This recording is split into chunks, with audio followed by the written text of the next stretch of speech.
page.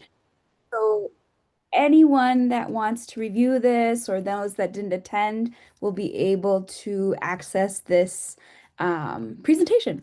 So, because we kind of have only 1 hour to talk about a lot of really important concepts within Oneida culture and Indigenous language, I think I'm going to get started here. So, hopefully, you can all see my screen. And let's see. Give me 1 second here. And I'm going to be briefly checking the chat throughout the session too as well. So I'm kind of doing the presentation, but also checking the chat. So I'm doing a few things at once here. Hopefully you can all hear me. If there is anything that comes up, whether it's audio or visual, if there's any issues with that, just please drop it in the chat or feel free to unmute or get attention some way, and I can try to figure that out on my end. It's technology, so it definitely happens here and there. But first of all, I want to definitely start off by saying welcome. This is the first of 5 series in what we're calling a virtual community teach-in series that we're calling Restoring the Fire. And so tonight's topic is focused on this idea and the philosophy of what we call Skaa'nikú. And Skaa'nikú is the name of this organization. I'm the executive director of this organization. And so I also teach language within the organization and do a variety of other things.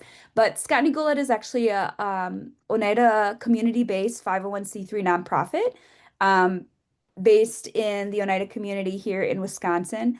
And the purpose really of this series is to kind of build awareness about certain topics that we see kind of as pressing topics, I suppose you could say, within our community, but it's not just exclusive to the Oneida community. It's definitely topics that we're starting to kind of bring to the surface in society. And so this teaching series is really a community educational platform. And so I'll talk a little bit more about that, but I just want to briefly start out by saying Sagoli. So hello, hello and welcome. I introduced myself a little bit. So my name is Rosa or Yegun Co. I mentioned that I am the executive director for Skaa'nikú. Um, and I'm from here, Oneida, Wisconsin. I've lived here. I was born here, and raised here. And I'm very excited to continue to do community work. I've worked in Oneida language capacities for about 14 years in public schools, tribal schools. And now I'm really excited to really be doing the same work, but in a community-based setting, focused on creating a charter for a small language nest that we have within the Skaa'nikú organization. So if you ever want to learn more about Skaa'nikú, you've probably heard about this virtual series on our social media pages. We have Facebook, Instagram, we have a LinkedIn and a YouTube account. We do have a website, but it's currently down right now because it's getting transferred to a new domain. But eventually we'll have that back up again. So if you want to learn more about our organization, you can definitely check that out. It's just the name of the organization.org. And hopefully that will be back up and running in another week or so. But I would like to offer you all an opportunity to share your name, where you're from in the chat so that we can become familiar with each other. So if you want to go ahead and take a few minutes to introduce yourself in the chat, name, where you're from, anything else you would like anyone to know um, before we get started.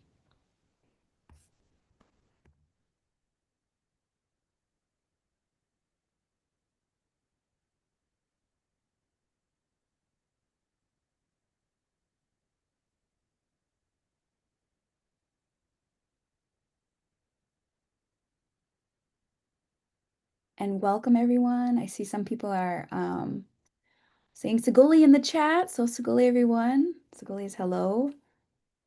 I know we have some visitors or others from other communities as well. So welcome wherever you're from. I know we have some registrations kind of from all over. So I'm always interested in seeing, where people are from, what brings you here. Oh, Sagoli, Sagoli. Awesome.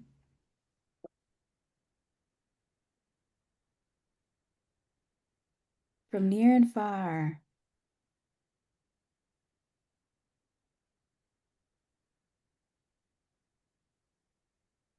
Oh, awesome. Local homelands. How amazing. That's very cool.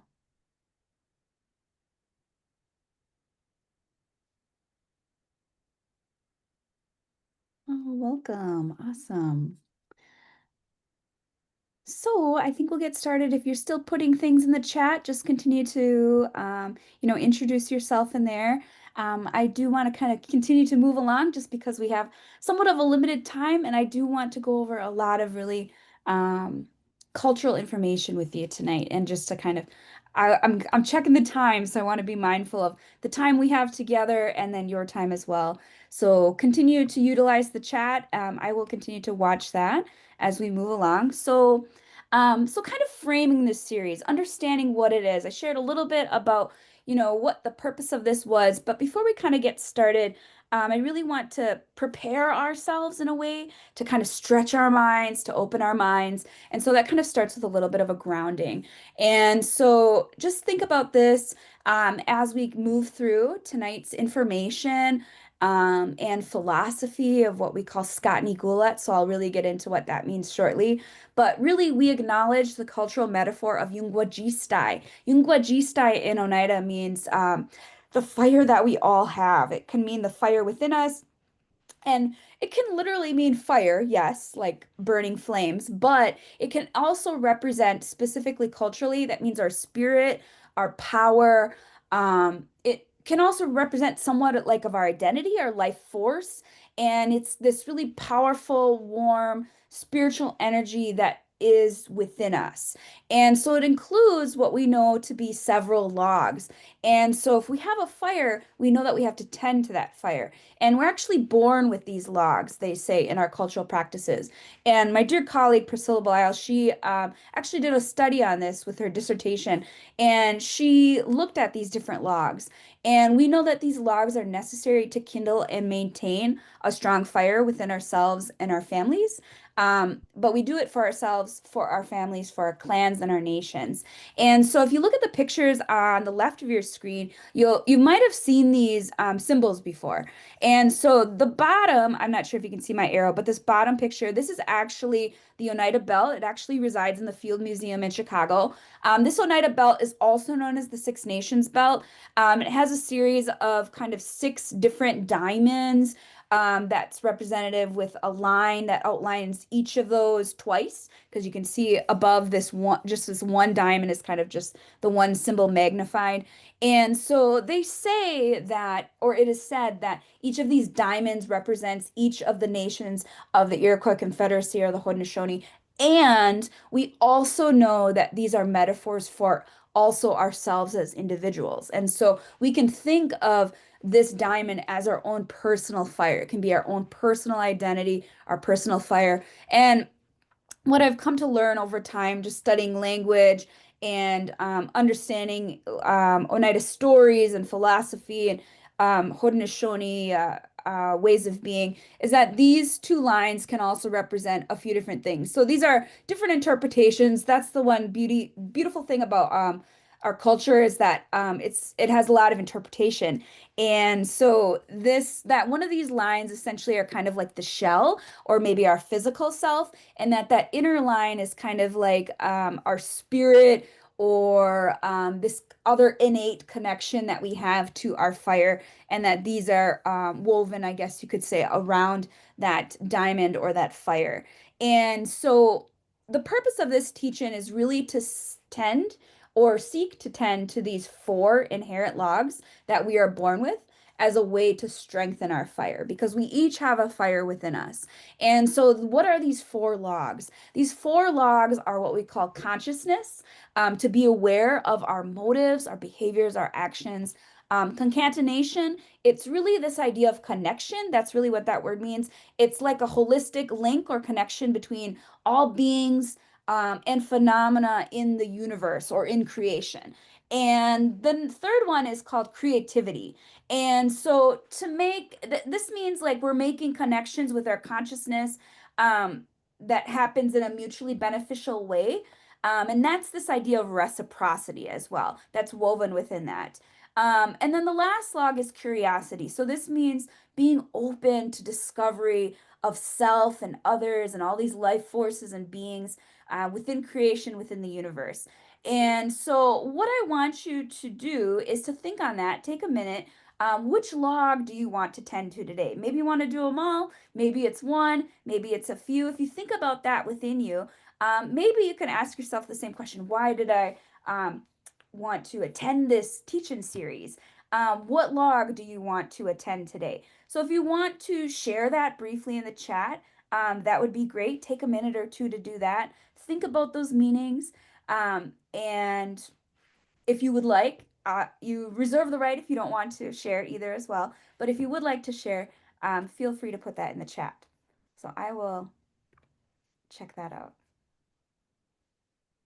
So I can share mine. So I am tending to probably, well, probably all four, but probably curiosity and creativity. I think those are two significant logs that I have probably carry within my own life, and always being curious about the meaning of things, especially when it comes to language, indigenous language, and Oneida cultural ways of being. And so those are definitely the two logs that I'm going to tend to my fire today and through this teaching series as we continue to go through. All right, so it looks like curiosity is one, connection, creativity, concatenation, creativity, lots of creativity. I love it. That's big.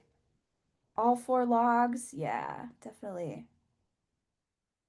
Yeah, and they're all connected too. It's hard to say just one because all four logs really are, they coexist within all of us at any given point in time. So feel free to share in the chat which log or logs you are tending to today.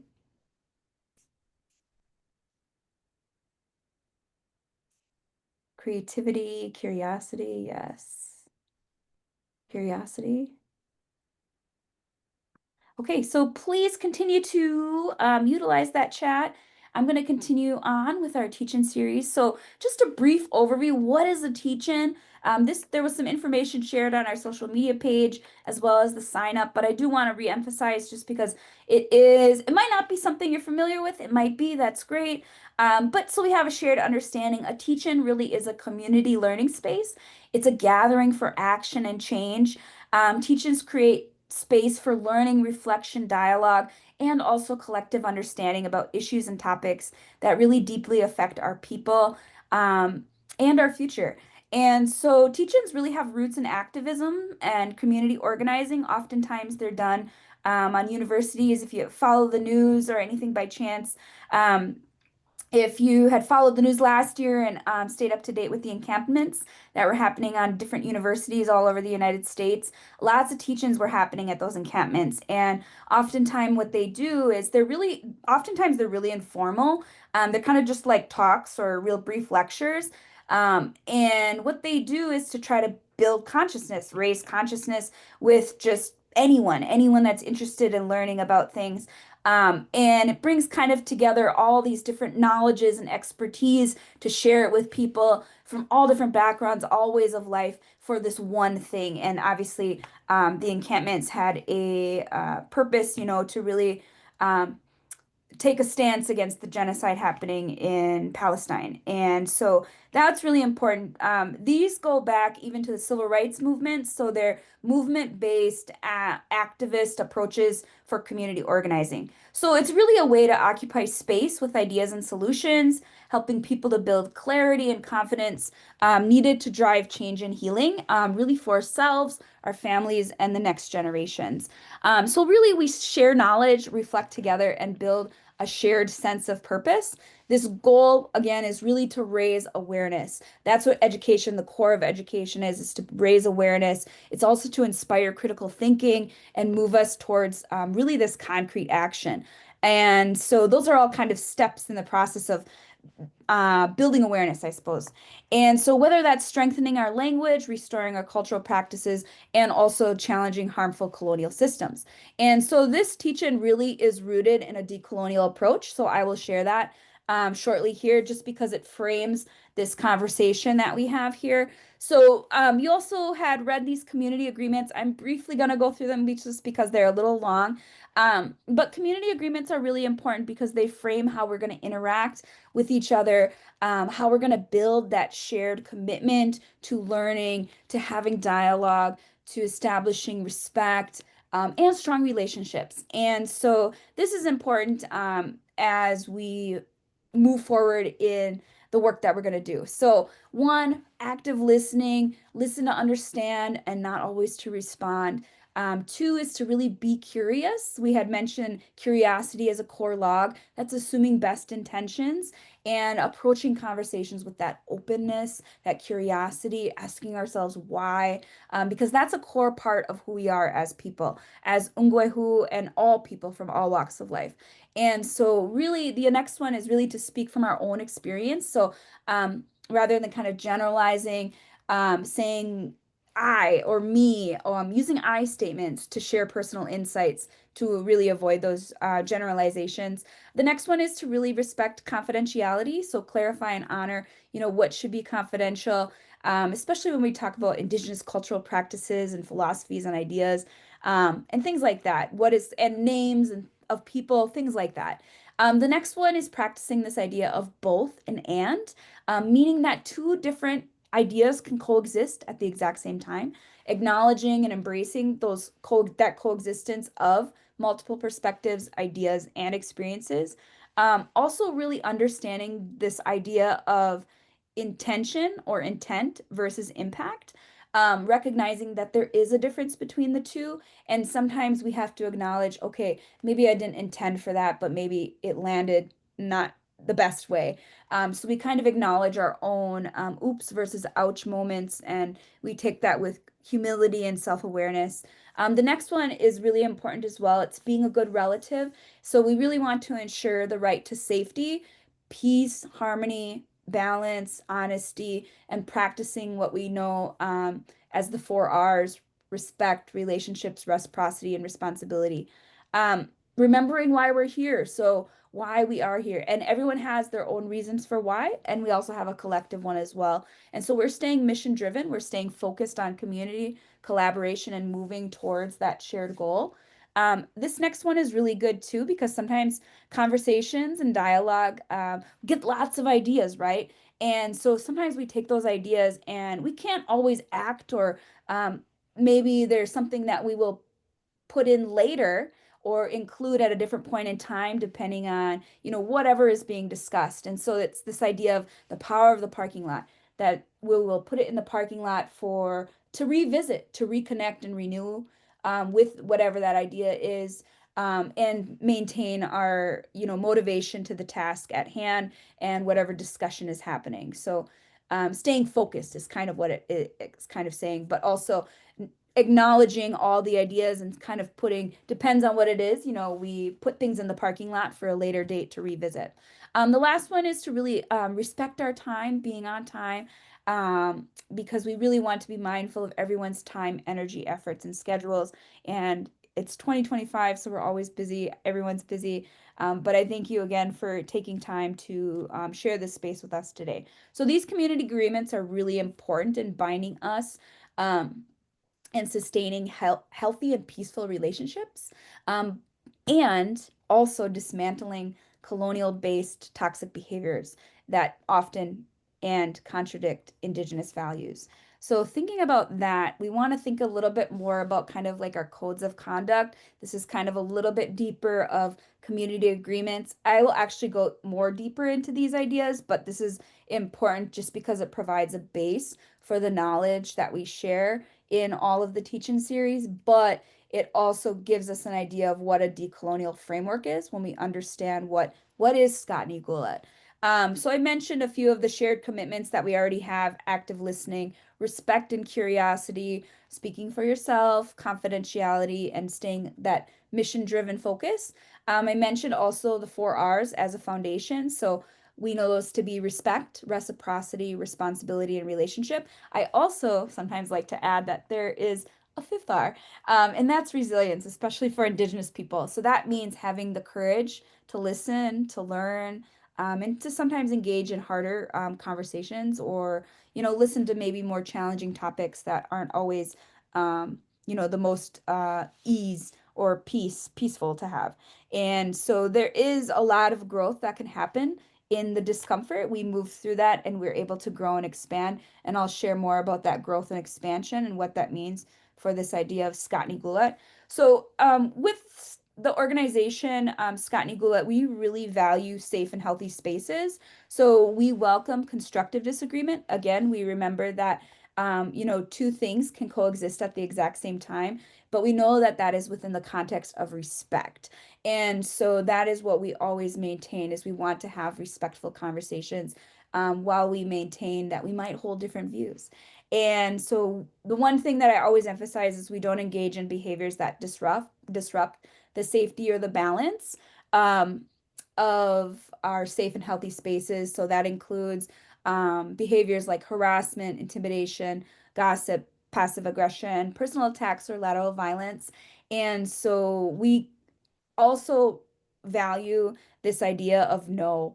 Saying no is actually an action of protection. It's not rejection. So if we do see these behaviors, we may remove participants depending on the circumstance. And so we reserve that right to um, remove anyone if they um, act in those ways. So um, those were all in the registration, but it's important to emphasize them verbally, just so we again have that shared understanding.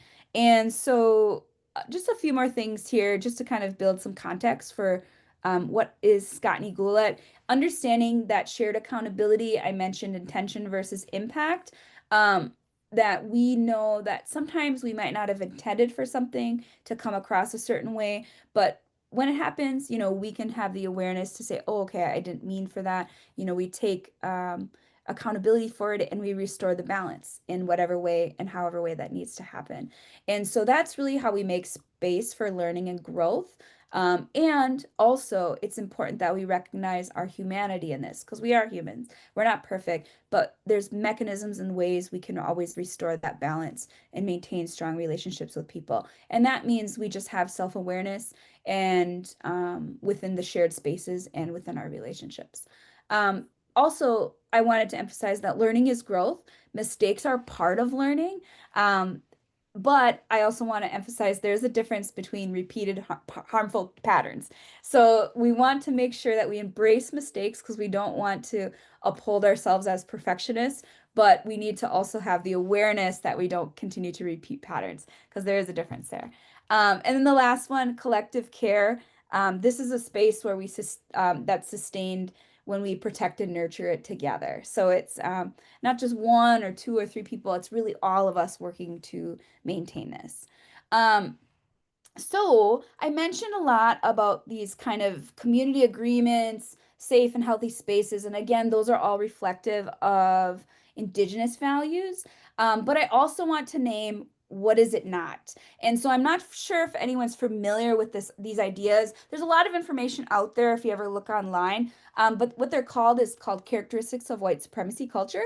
And depends on what you look at online. There can be a variety of visuals and graphics. Some say there's 10 of them, some say there's 15. There's a lot of them, I'll say that. But it's really these ideas of perfectionism, sense of urgency, defensiveness, this idea that values quantity over quality, worshiping the written word, that there's only one right way, this idea of paternalism, either or thinking, the behavior of power hoarding, this fear of open conflict.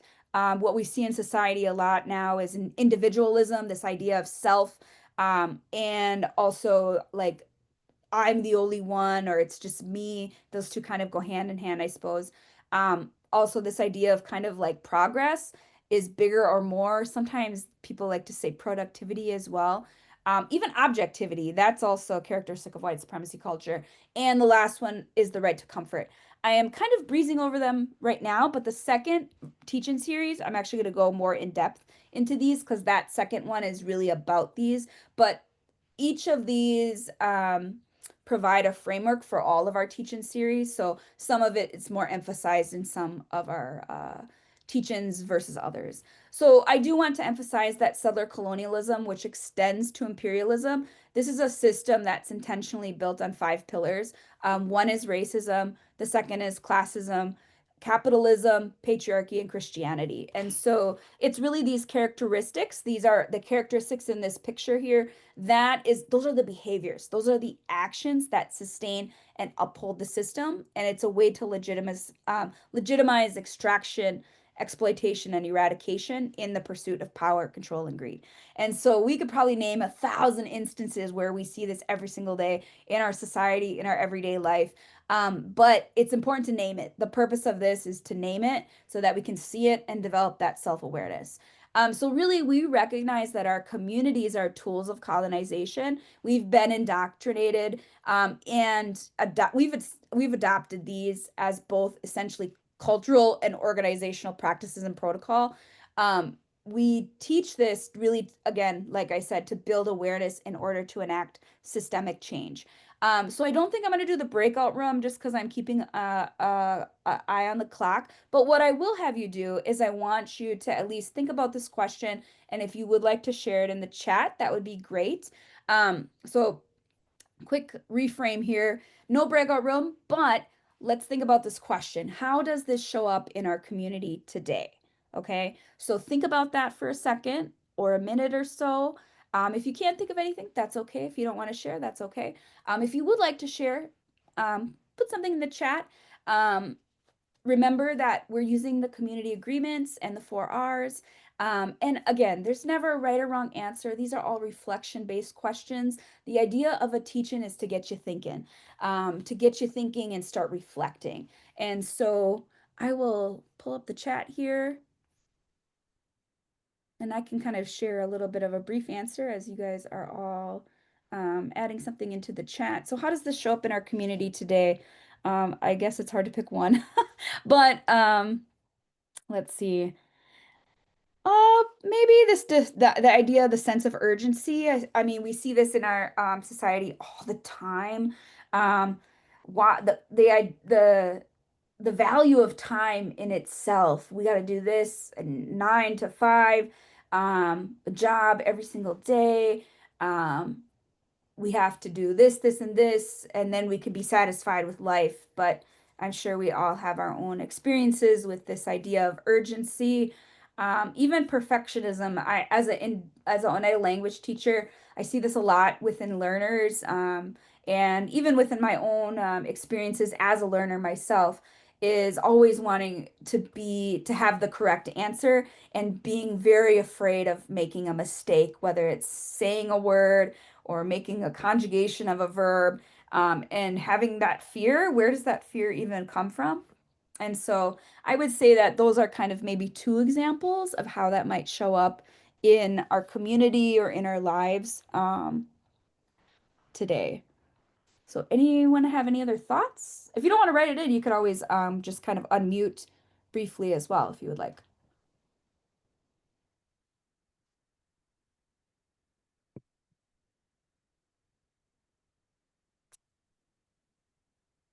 Yeah, perfectionism. So Carrie said, perfectionism gets in the way of our learning our language, definitely.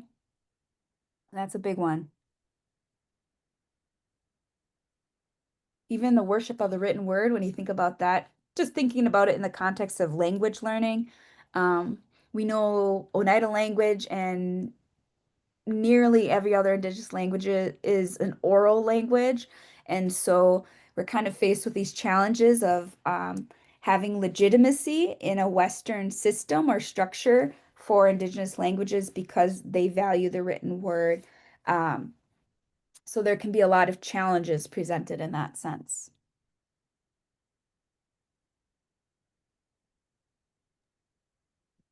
I see a great connection between a lot of pieces together. Um, uh, thinking of a sense of urgency which has a perfectionism to it, um, that a lot of people will actually like, if you want to think of hoarding of power, or at least in their own lives. I am the busiest. I am the hardest working. I'm the most stressed out, and they wear it as a badge of honor. And if you aren't doing as much or as hard, then they're considering a power over you. Becomes very individualistic. They have the only one right way to do things, and I'm the only one.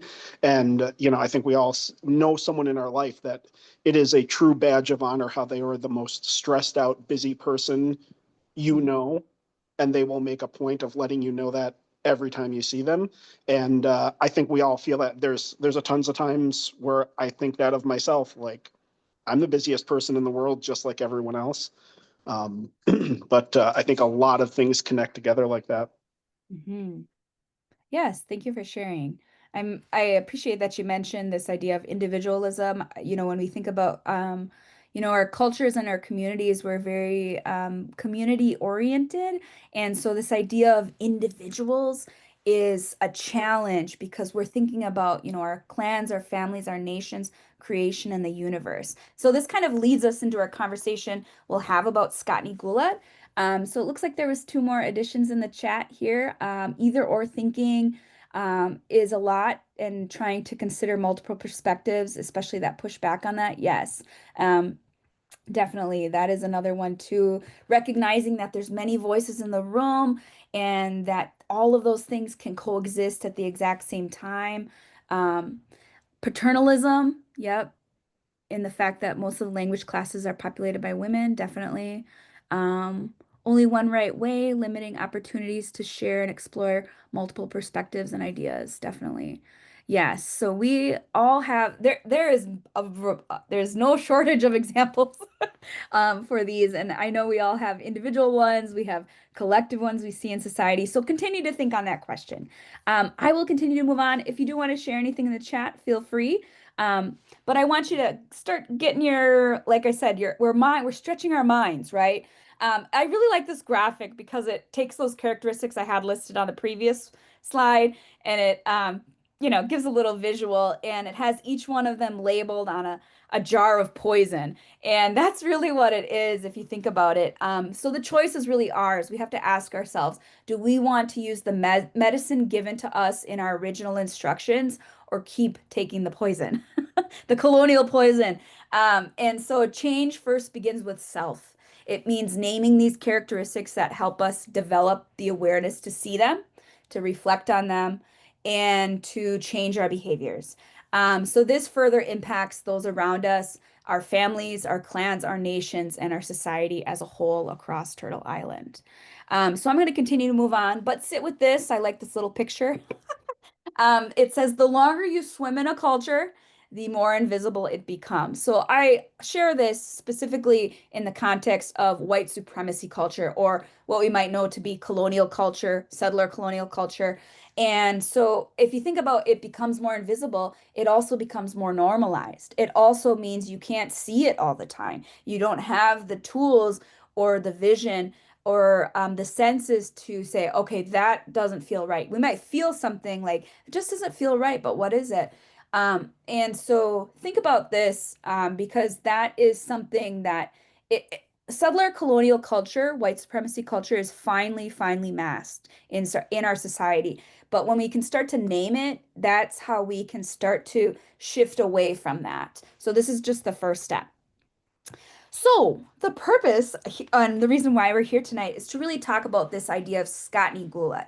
And so, Skaa'nikú is a word in the Oneida language. Literally and essentially, it means one mind, but there's so much more that it means than just that. It's really a traditional, ancestral, historical, spiritual, and cultural value, and it represents a lot of things like strength, a good mind, trust, safety, unity, peace, respect, responsibility, reciprocity, all of those four R's are woven into that. And it's not just an idea of unity of thought. It's more like this idea of attunement and energy. It's a life force of alignment. I like to describe it really as alignment, and I have some visuals to help you understand what this philosophy is. But it describes a powerful state where everything needed to accomplish a purpose is already drawn to you. And so some people like to say like manifestation. You could say that as well. Um, but I think it's a little different in understanding it through an indigenous lens of what Skaa'nikú is in essence, because within our cultural ways of life, within our language, within our practices from governance to our art forms, it's within all of those things. Kind of like if you think what a basket has all these different pieces that are woven into it. That's kind of what Skaa'nikú is. So let me continue on and kind of help you to develop this understanding a little bit more. So pictured to the left is this circle wampum. So this principle is really central to the Great Law of Peace, and this is an oral epic narrative of the Haudenosaunee or the Iroquois people. Really, it shaped governance, our traditional understanding of governance, which is really a reflection of our kinship practices.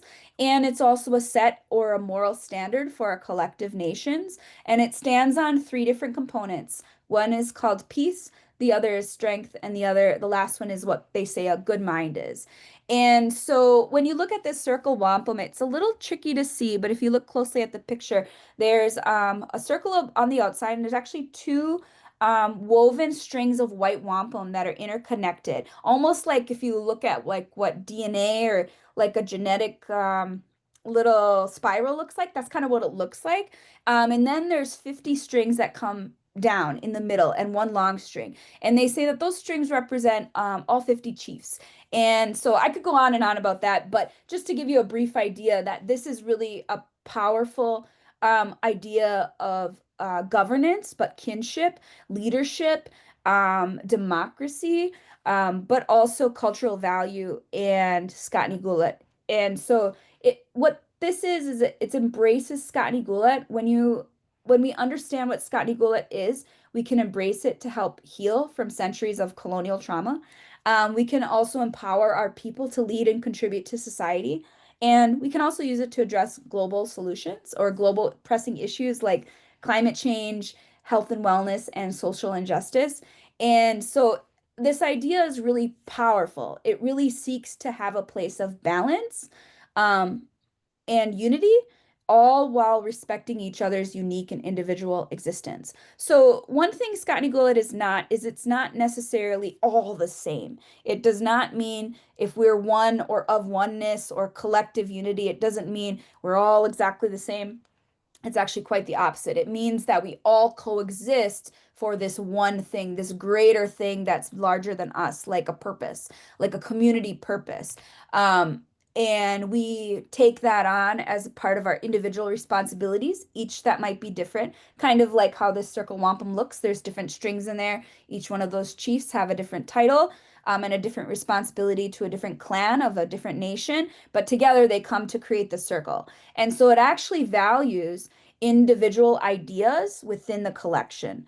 And so I think it's important to emphasize really what it's not sameness, and it's not necessarily saying we're all exactly the same. We're not.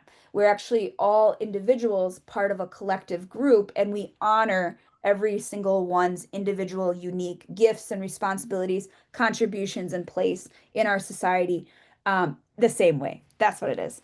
So I'm going to continue on because there's so much I could talk here about what Skaa'nikú is. And if we think about what Skaa'nikú is in terms of its origin and its shape, really it's like a circle, like I had just showed previously, that circle wampum. And I like this picture because if you noticed on the first slide of the teaching series, the logo for Skaa'nikú is all these people connected together. And so this also comes from one of our belts. We see this actually throughout a few different belts, but one specifically, the George Washington wampum belt, is where it's expressing this idea of oneness, of unity, of Skaa'nikú. There's a lot of other symbols and other belts, but this is kind of one main one. But I like it as a circle because it kind of represents that idea of Skaa'nikú. It's a representation of balance, of wholeness, but also sacred relationality.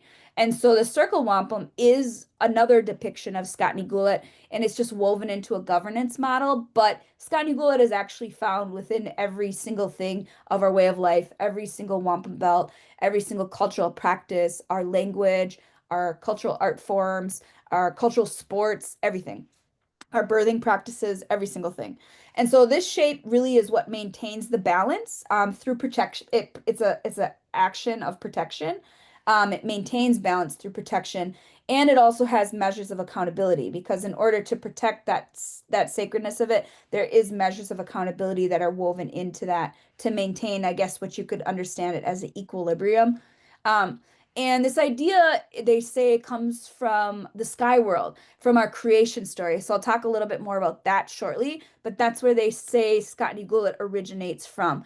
And it's where our spirits come from before birth, our life force. And it's also this idea of alignment or attunement. And so if you've ever had an experience that you couldn't explain before, maybe something like, okay, I feel like this was meant to happen, or something was just so sharp that everything came through the way it was supposed to. That's kind of what Skaa'nikú is in practice. It's almost like a laser focus. It's a total alignment. It's like a cosmic clarity of direction and a force kind of pushing you forward. So it represents, like I'd mentioned, this idea of attunement to self, but to people, purpose, and energy. So all those things are together in one. Um, and this is what we might call being in community. So when we talk in our community, saying like, okay, let's have a meal, share a meal together, let's be in community. That's kind of what Skaa'nikú is in practice. And there's a lot of other things that Skaa'nikú is woven into as well. And another idea to understand the shape, but also these ideas of time, continuum, and infinite presence is when we look at the shape of Skaa'nikú, we say it's a circle, but we actually say it's a circle when we look down at it. So if we were actually to take this idea of Skaa'nikú and look at it from the side, it actually looks more like a spiral. And if you know anything about the natural world, um, spiral is a reoccurring pattern and shape within um, nature. And so that is a really good representation of what Skaa'nikú is. It's actually beyond time. It's a timeless concept that's really infinite. It exists on a continuum, which is exactly what a spiral is. And we would like to consider it like an upward spiral because it's always continuing and extending upwards and outwards. And so it's this direction of ongoing expansion and evolution. So the circle is the shape on top, but if we were within the shape or if we were on the side of the shape, we would understand that to be a spiral. So if you think about yourself or your fire as a spiral, every phase of your life, right, you've continued to expand your knowledge, your awareness, your interpersonal self, your relationships, your connection with your family, the outside world. You start as a baby, you go as a teenager, you become an adult, you have a family. It's all this idea of expansion. And at the same time, when we think about time, even though it's beyond time, it's connected infinitely to the past, present, and the future. That is all within this idea of Skaa'nikú. We're connected at any moment in time to the past and the future. So if you've ever heard this concept of seven generations thinking or intergenerationalism within our culture, Skaa'nikú is a part of that, if not that entirely, because it's weaving these ideas of the spiral from back to now to forward. This philosophy of continuous expansion. Um, so in terms of direction, it's really this expanding upward or forward direction. It's like a convergence, though, of intention, of language, of energy, action, and alignment. So doing all of those things, if you're making intentions, okay, I want to learn language. I have to put the energy into learning language and the actions into doing so, and you will learn language.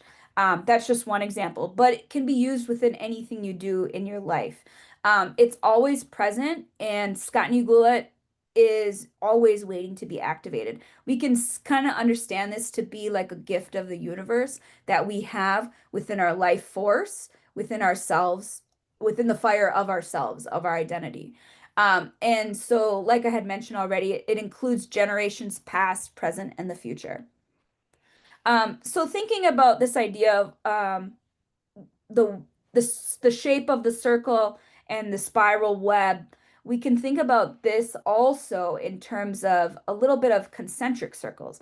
Because if we think about the spiral as the self, it doesn't mean it's just self. It actually means it's more than just self. It means that it's us as individuals, but it also includes our family and our clans. It includes our nation. It includes creation and the universe.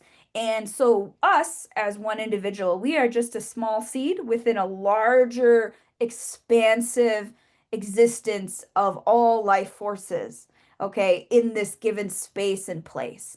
And so, Skaa'nikú exists on that web of relationality. It means that the self is connected to the family, nation, creation, and universe at the exact same time. That idea of alignment is that line between that level of relationality. And so it's really an ecosystem of relationships. And it's important at the same time within this web of relationality. Again, self-awareness is key here because it's important to be aware of our privilege, but our positionality in terms of our individual selves, especially in relation to settler colonial culture and those characteristics of white supremacy. Um, and so all relations really exist simultaneously, but symbiotically. Now, what does that mean? Means we have mutually beneficial relationships to each other because relationships are about balance. And so if you've ever been in relation with someone that kind of draining or maybe more negative, it doesn't feel balanced, right? Because you might be, being a good friend or caretaker to someone, but they are not to you. So it's out of balance, right? You might want to be someone that leaves that relationship or whatever it is. But there's ways that can be, we can always reclaim the balance and we also have the personal sovereignty to step away.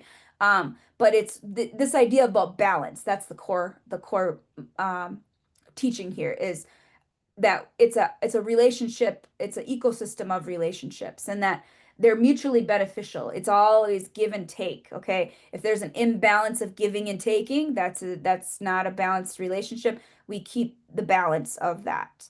And so the alignment is it's this alignment of all in one moment that we can understand what Skaa'nikú is. And it's a model that we can consider it as the top view also of the upward spiral. So Skaa'nikú exists everywhere. Um, I think I like this interpretation is it's reflective of our culture and language and based in this idea of indigeneity. Um, and you might kind of hear topics that I kind of touch on here in terms of like astrology or philosophy, things like that. We know indigenous culture, all of those things are connected. We're there, we don't separate them out as different fields of study. We know they're all connected, and that's what Skaa'nikú is. So Skaa'nikú is also oneness, it's balance, it's an equilibrium of attunement between all life forces and spiritual beings of the universe. So if you've ever wondered what the English word universe means, uni means one. And so there's similarities there. Um, this balance is not swayed on either extending end. So if you look at this little visual here, we see an arrow that goes both ways, right? Our wampum belts also say the same thing. It says that we can forever extend these infinitely, for people that want to agree to, say, like the Five Nations belt, the ideals of peace, strength, and a good mind. Any nation can agree, if they want to agree to these, we will add to this belt. And so it's the same thing for Skaa'nikú is that these things exist both sides infinitely out. Um, and it's this idea, like I had mentioned, it's a connection to self and all of creation. It could be described as collective consciousness too. And so it's really understood as well as what we say elevated consciousness, because if we as an individual are considering um, if we are considering the universe in terms of our actions and how we move throughout the world, how we show up, that is collective consciousness. We are caretakers. We are stewarding our relationship with the universe. So, like, say, for example, littering. Okay, it's easy to throw out your trash anywhere, but we know that that would harm the earth, right? And if everyone's doing it, it's really going to harm the earth. So, if we have a collective consciousness and understand that that could cause harm to the planet, and we see that especially when we talk about issues like climate change, um, or global warming, that's significant. And so if we look back to Indigenous ways of being, it's really a guide or a roadmap to how we are to be in relation with creation and the universe. Um, and that is a level of elevated consciousness. It's understanding this consideration. Consideration is like the highest form of care. And that's really important, in understanding what Skaa'nikú is. And so it's also simultaneously knowing that the same life force lives within you. So that life force that's in the universe, within the stars, they say, that idea of star, they say we come from the stars, like ogiste, means it's the word for fire in our language, but it's also found within the word for star, yogistokwalu. And my interpretation is that that's actually our original understanding of what carbon is, because if you look at science, Western science says carbon is what's needed to maintain all of life. We knew that, but we called it ogiste. And so gist is like this life, it lives within us. And they say that we're made of stardust. And so that what exists in the universe lives within us, even though we can't see it and we're not there, and we probably will never go to space in our lifetime, that lives within us. And that is the coexistence.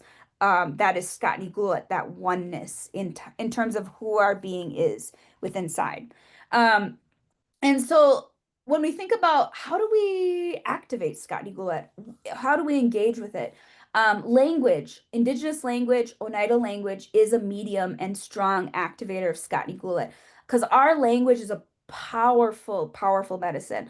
It's an activator of Skaa'nikú. It mirrors nature and frequency, and the force of creation. There is what we call a sacred sound in our language. There's many sacred sounds, but this is a really important one. And it's this caret N. It's actually not a word, but it's a sound. It's a vocable or a syllable found within really important words in our language. And it's what we actually understand as an equivalent to Sanskrit syllable Om. So if you've ever done yoga or meditation, you know, Om is kind of like this idea of equilibrium or tranquility. It's the same thing, actually. We just have it in our language. And they say it's within every indigenous language that's on the planet. Um, but it's found it's equivalent to Om. On in Oneida language is equivalent to Om. And so this sound is a powerful vibrational force that helps us to address spiritual matters, maintain balance, and restore wellness. And so within the Oneida language, there's really five core words that the caret N shows up in. One is a bow. It's aan or aana. And that bow, we know what a bow is. That's great. That's important. But we want to know a little bit more deeply what does this have to do with Skaa'nikú? Well, if you think about a bow, right? A bow and arrow, it's like a force, right? The bow is the force that it's like the trajectory forward. So it's really that force of forward movement of an arrow. The next word is osan. Osana is the word for a name. And so in our culture, we're given these indigenous names, our Ongwe, who are our Oneida names. And that name is given to you and only you. No one else in creation has that name. And so it's that name that creation recognizes you as. It's also recognized as your personal gifts or your responsibilities for yourself, but also to creation, right? Because we have a reciprocal relationship with creation. The next word is also really powerful. It's awan or awana, and that's the word for word, but it actually also means voice because that's where our words are coming from. This is our idea of personal power, our fire. Language is that activator within to the external. And it's our fire, our life force energy. Um, the next one is also really powerful. Olan or Olana, or sometimes we know it to be Galan or Galana, which is a song, could also be understood as a prayer. But this is a spiritual thought or intention that you put out into the universe. And so we see a lot of songs in our cultural practices, our ceremonial practices. And then this last one, skana. Skana is also a really powerful, important word. It's really old, but it's this idea of peace or wellness or goodness. It kind of represents a state of harmony, tranquility, or coexistence in creation. And so these words in Oneida, they're concise, but they're deeply layered. And they're basically kind of like open portals that connect us to creation, connect us to our cultural ways of being. They're important activators of Skaa'nikú, of this idea of oneness or one mind. And so I'm just briefly going to show this, and you can kind of check this visual out, but it just says why language matters. Language is the core of the work we do in our organization. It's central to the work we do in our nonprofit called Skaa'nikú. But this is pretty prominent in a lot of indigenous cultures because language is like the web that connects us to all these other parts of our culture, of our way of life, from our foods, our plant knowledge, song and dance, ceremonies, our ideas of health and medicine, connects us to land, it connects us to governance, sovereignty, and diplomacy, helps us understand our history, our treaty rights, our traditional economies, gender fluidity, our art forms, cosmology, games, clans, birthing practices, harvesting practices, and our stories, and more. And so this visual is just a kind of a different graphic of what that circle wampum was that I introduced in the beginning, and how language really is the connecting point of all of these things. So if we think about why language is important, if we lose our language, we have a disconnection to all of these other things. And so language is that innate piece of who we are that was given to us by the creator. And it's an activator of Skaa'nikú, but it's really something that feeds our fire, our identity. And so it's clear why that was targeted by the United States federal government, because to target a language would mean to eradicate identity. And that was the core motive for assimilation and colonization. So just think about that as we move through the last few slides here. So thank you for your patience and staying with me. So other individual or internal initiators or activators of Skaa'nikú, I had mentioned the Great Law of Peace. And if you're familiar with that, that was basically a story of how the Six Nations of the Haudenosaunee or the Iroquois Confederacy came together under a collective group of nations. They say that it's the oldest form of diplomacy on Turtle Island. And when those nations came together, initially they were at odds, but they came together and they eventually agreed to these three qualities or these three practices. And one was skana of goodness, wellness, balance, or peace. The other was gatsastansla, which is strength, power, or righteousness, that we might understand that to be. And the last one is gatniguhli or gatniguhlio. Sometimes we commonly understand that to be a good mind, but I always say, what does a good mind really mean? Really, it means a healthy mind. It means like healthy thoughts, which flow from your behaviors or into your behaviors and your actions and words with oneself and others. And so that's an important part of what Gatniguhli is.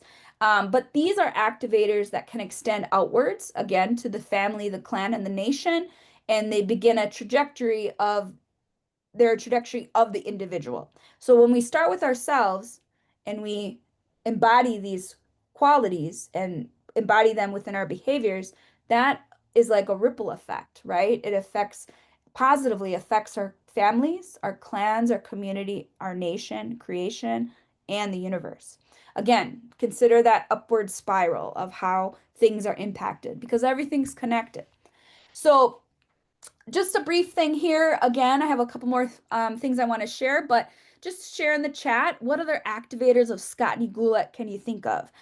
Think of it in ways of things or activities that bring people together. So what's something that brings people together? It could be cultural, it could be not cultural. It's not exclusive to either. But what is something maybe that you've experienced in your life or something that can bring people together? So if, it could be short answer, it could be a sentence or two, whatever calls to you. So go ahead and share that in the chat if you would like. I'll give you a minute or two, and then I just have a few more things. So I'm always trying to be mindful of the time. So I'm just going to go a little bit over, but I think it'll be okay.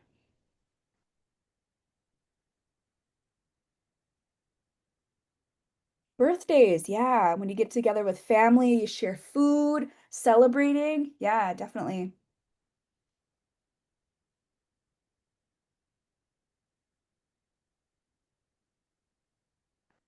Zoom, yes, definitely. Yeah, uniting for a common cause, definitely. Yeah.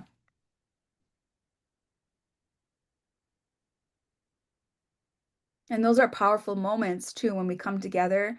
If we come together for a common cause, how impactful that is, for those that might need help, but also for the people that are volunteering or involved in that. It's medicine for both, right? Corn husking, yeah, it connects us to creation. Learning a skill with others, yeah, definitely. That's community building too, for sure. Building friendships, building relationships, and learning something at the same time. Yeah. Daily living, household rituals, yeah. Hunting, yes. Connecting ourselves with creation, for sure. Yeah, that's powerful too. All right. So definitely feel free to add a few more into the chat if you feel the need to or so choose. I'm going to continue on. Um, so I did want to emphasize this. Oh, it looks like my picture didn't show up, but you can kind of see it. So thinking about this a little bit more culturally, how does this show up in our governance or our leadership? Specifically, when we think about putting up new leadership, it's called and used through this process of condolence. It's appointing titles within our ceremonial governing structure. And this is found within our original instructions. And so Skaa'nikú is it's central to condolence ceremonies, and that's basically putting up either a new chief or some type of title within a ceremony like that. Kind of like I guess you could kind of understand that to be like a governing official, an appointed person to be a title holder of some sort. And it's also central to our original agreements, and it's found within various wampum belts. And so when we think about like leadership, this is not just exclusive to leadership. This is merely an example because it actually it can be any of us. It doesn't have to necessarily be a leader, but this is a cultural example to help you understand Scotty Gulet a little bit more deeply. So leaders and chiefs, they carry a voice. They carry the voice of creation, they say. And so this is often expressed through the language, or what we could understand, you might understand also to be kind of like the throat chakra. But we know that this is found within this belt specifically called the remembrance belt. So if you look to the left, the picture, I had another picture, but somehow it's not showing up on the screen. It was like an extended version of the belt. But this belt is what we call the remembrance belt. And there's lots of interpretations of this belt. Again, the purpose of this teaching is to give you more of a philosophy framework. But the remembrance belt, it when leaders are appointed through a condolence ceremony, there is the symbols on the belt essentially represent this ceremony. And they say that knowledge is given or kind of almost downloaded. It's activated through the ceremony from Skyworld. It's channeled and received into a person. Now, again, this is not exclusive to leadership. We could think of this as any of us. But the appointments of leaders, they bring subtle energetic shifts for community, for themselves, the people, the family, the community, nation, and creation. And essentially, it's our speakers. If you've ever seen like a really important, like a cultural speaker that has like a lot of impact, very quiet, almost this quiet sense of power or energy, you can feel the energy and they might not even say anything. That's what we're talking about. It's this idea of this kind of spiritual presence, maybe authority or idea of eloquence. But I do want to emphasize this belt. So if you look through this belt, it's hard because I don't have the extended version, but the extended version basically has a line that comes all the way down. You can see the person. So the diamond at the bottom, they say, represents the earth. And that this person is standing on the earth. And if you look at the person, you'll notice like a couple beads that are purple. They say that that's the throat, that's the voice, that's the personal power that we have. And this line, it comes from all the way above, and the top part of it represents Skyworld. And the line is all the way down this person through their consciousness connected to that throat, or what we could, I guess you could understand or say it as the throat chakra. And so it's like connected through the head. They say that that's like the knowledge collected, connected through this idea of consciousness. and it's channeled or received, or I guess you could almost say downloaded, when Skaa'nikú is activated. And it's what we kind of consider actually an umbilical cord to creation. And so when we think about that, if you think about this idea of seven generations thinking or intergenerationalism, that's really important to Oneida ways of being, because our existence is tied directly to all of those that came before us, right? All the way back to Sky Woman, who fell from the sky, who was the first person. And it's also connected to all the generations into the infinite future. And so this idea of past, present, and future connected all at the same time, this attunement or alignment, that's like an umbilical cord, right? Because our umbilical cord, when we're born as babies, is connected to our mother, right? And she was at one point connected to her mother. And at one point, she was connected to her mother. So, this idea is that this is what it's a connection, right? Connection to creation, all of creation, not just ourselves as people. We have to always remember we are in relation with creation, and creation is a powerful force. And we always have to be mindful of everything that exists within creation. And that's this idea of alignment. Um, and so, let me see if I was missing anything in terms of that. But yeah, the line from the head is basically that idea of consciousness that's coming from sky world into ourselves, but also it's within us too. That's the thing, is it's not an external thing. It was given to us at one point to Sky Woman, who then passed that on to every single being that exists, here today and will always forever exist into the future. And so it's innate. So same thing with language. I always say language is not like an external thing that we lost or forgot. It actually lives within us. We just have to wake it up. We just have to put our energy and effort into learning language, and we just kind of wake it up within us, and that we can reclaim that yet again. And so they say also that the voice, because I mentioned that little throat piece, how important that is, that word awan, that's a frequency. And so this idea of Skaa'nikú, that equilibrium that exists on a frequency.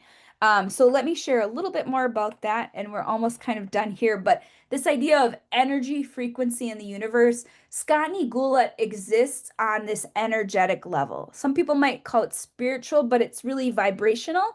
Our language is this vibrational frequency that activates us and connects us to all of creation. So it really, our language mirrors nature, and it's a life force. Our language exists. It is a spiritual living entity. And so the frequency of our sounds speak to that life. When we speak, it speaks life.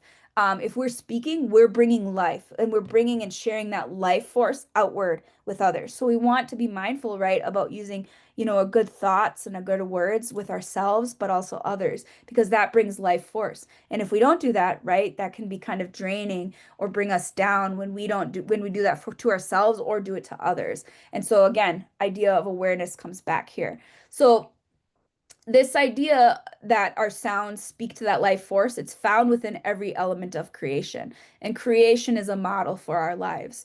Skaa'nikú, it exists within all of our ways of being, from our stories to our art forms to our foods to our language, birthing practices, everything on that visual and more, that I had shared previously. So just a few examples: our voices, our medicine societies, our names, our ceremonies, they all carry frequencies that resonate with creation. And creation exists on that equilibrium of Skaa'nikú. And so raising a name, like getting a name in ceremony, and they say raising it, they say, we're going to raise the names. And it's more than just symbolic. It's a frequency signal to the universe that says, universe, this is what this person is now known as. And this person has these gifts and these responsibilities woven into this name. And they will walk within creation, moving forward, using those gifts for creation to help and support creation, and creation will then help them and support them. So having a name, an Ongwahue name, there's a lot of uh, important power and life force energy in that. And it's also why our medicine societies and ceremonial speeches are really powerful. They activate Skaa'nikú. Um, and they help us to restore balance and wellness because there are times in our lives where we're imbalanced, right? But if we activate Skaa'nikú, we can be in alignment again. So our opening speech, or what we call the Ohandugali Wadekwa, that's an outward expression of gratitude. It's an acknowledgement to maintain balance and maintain our relationship with creation. It's kind of like, remember, the relationships we give and take. And so we're giving, and also creation is giving to us. It's maintaining that equilibrium, that reciprocity, or that idea of reciprocity. And it also activates oneness as well. It's really beautiful when we understand it's not just saying the opening, but it's understanding what is the opening? Why do we do it? What does that mean for me and my fire? And how do I connect that to all of creation? And so also we offer tobacco. That's an offering, right? And we're feeding that relationship of creation, giving thanks, speaking in ceremony. All of these things activate Skaa'nikú. And they're all just tools. It's tools for relational wellness because Skaa'nikú, it's that equilibrium. That's wellness. When we're balanced, it means we're well. And so it's this idea of relational wellness, because we don't just exist in ourselves, we exist in the wellness of the earth and the planet and the universe. And that same thing is represented in us. So it's like collective clarity of alignment of the mind, body, and spirit, and outward, that spiral to creation. So it reminds us that process matters because ceremony is a key part of this, or I guess you could say rituals. I know someone said household rituals, so that's great. And gatherings, birthdays, like we had mentioned. It's not always ceremony and those things. It's everyday things that we have in our lives. All of that, when we say like our everyday life is a ceremony, that's true. From small things like gatherings like birthdays to um um a birthday, what was the last one someone had shared? The rituals, the household rituals. So all of those things are conditions for Skaa'nikú in alignment. More activators, humor, art. I always say Indigenous people are like the funniest people I know. Like, they don't get enough credit for how humorous they are. But it is really a powerful force. If you think about a funny story you had, those are the moments that always stick with you, right? Or someone told a joke and you just laughed, how good that felt, but how that brought people together, right? And so humor can be an activator of Skaa'nikú. And I like to acknowledge, our dear relative who's no longer with us, Charlie Hill, and how he was just a really important figure in really establishing kind of mainstream comedy for Indigenous people.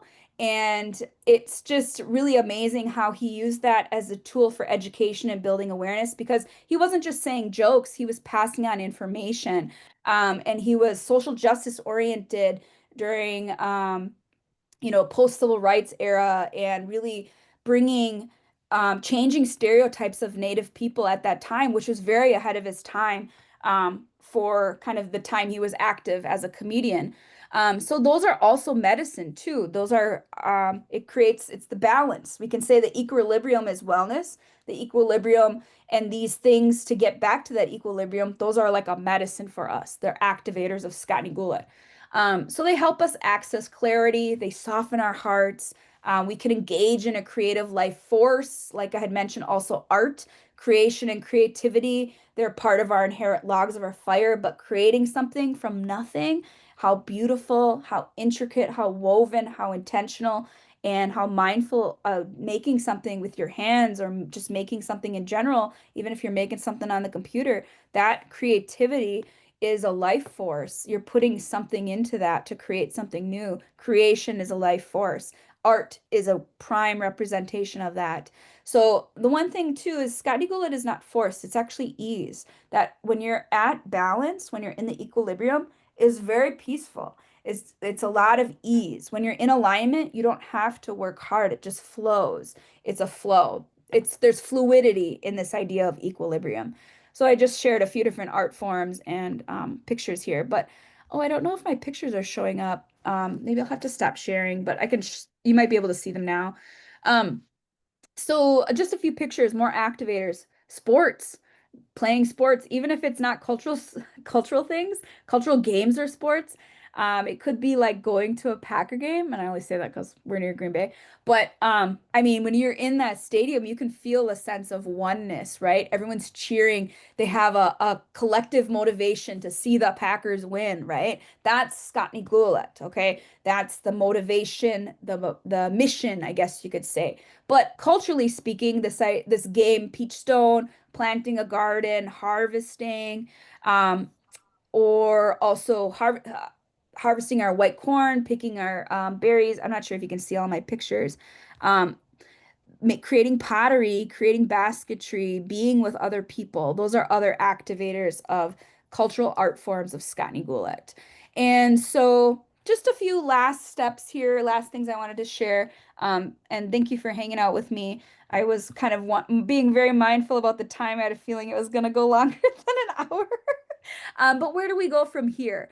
So, action steps, practice culture, grow traditional foods, basketry, beadwork, participate in culture, ceremonies, give thanks, lacrosse games. Do something that makes you feel good, right? Something that makes you feel well, whatever your sense of wellness is. Maybe it's meditation, maybe it's journaling, maybe it's drawing, maybe it's sketching. It could be any of those things. Learn and speak our languages. Those are really important. They need our giving. We need to give to our languages so that we don't lose them. And so it's this idea of balance, right? Because our languages are where they're really imbalanced right now. So we got to kind of figure out how to way to balance that out and normalize them in our communities again. Sharing what you know with others. This is this idea of intergenerationalism, that expansion of the spiral, generations that are yet to come, because you will give to your children and your families beyond, even after you're gone. And so this supports our idea of seven generations philosophy, but really also discovering your gifts, share them. It starts with self. It starts with how can we contribute to the equilibrium of creation, that idea of Skaa'nikú, the oneness. So practice alignment, not perfection. Keep in mind those characteristics of white supremacy culture, because those throw off the alignment, right? They throw off the balance. They're meant to extract, they're meant to take. They are not meant to restore. They're not regenerative by any means. And also use your voice. There's a power there in that idea of voice. The power is the frequency, it's the energy that you put out into creation, and use it to protect what is sacred for the past, present, and the future. And the last one, and by no means these are the only ones, but be a good relative. This is that idea of embracing and embodying these cultural practices and acting on them. And so just a few last things, if you want to reflect in the chat, you have the option to as well. So if you want to share any thoughts or reflections, what stood out from you in this teaching? What questions does it raise for you? What are you sitting with right now? How can you stay curious to develop a deeper understanding of Skaa'nikú? And what will you carry forward? What activators will you engage in? And what actions can we take as individuals to be a good relative? So I know that's a lot of questions, but if you want to pick one or just sit with them, I know it's always good to just reflect also, so we don't always have to answer. Sometimes we can just sit with them and reflect. But if you do feel inclined to reflect, definitely share in the chat. Oh, awesome. It looks like there's a few comments in here too. Scott Nicolette. Oh, Yawa. I'm just reviewing. Oh, that's awesome. Thank you for sharing your name.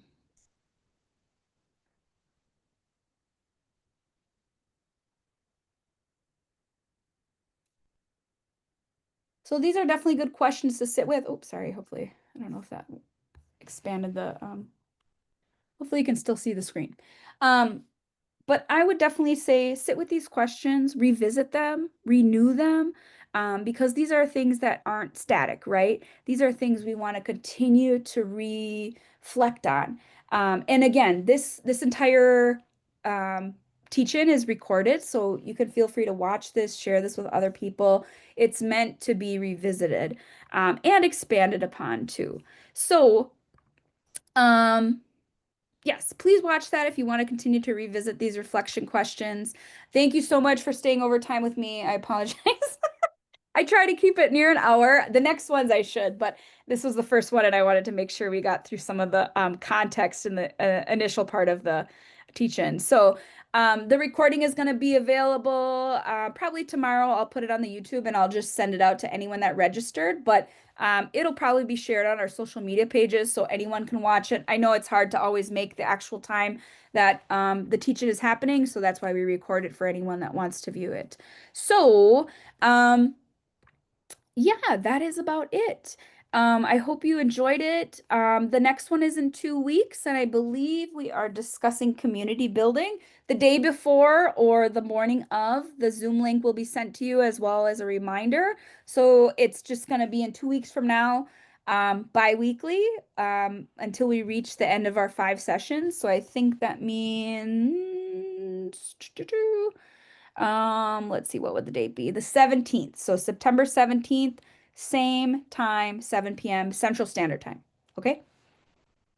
All right. Thank you so much for all your kind words. Thank you for sharing space again with me today. I really appreciate you all, and I hope you have a great night.